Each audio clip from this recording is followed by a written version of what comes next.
Fundamental analysis में profit margin एक important financial metrics है। प्रॉफिट मार्जिन की कैलकुलेशन 3 लेवल्स ग्रॉस, ऑपरेटिंग या नेट प्रॉफिट पर की जाती है। Gross profit margin net sales और केवल कॉस्ट ऑफ गुड्स सोल्ड के अनुसार प्रॉफिट को दिखाता है। इसमें ऑपरेटिंग एक्सपेंसेस, इंटरेस्ट और टैक्स इंक्लूडेड नहीं होते।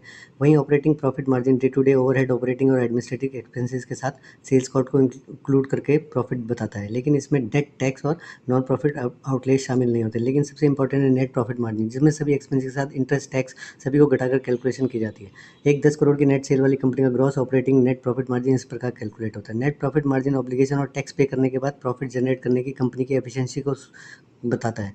ऐसी ही कंपनियों में इन्वेस्टर इन्वेस्ट करना पसंद करते हैं। कंपनियों को कंपैरिजन सिमिलर सेक्टर या सब सेक्टर से ही किया जाना चाहिए।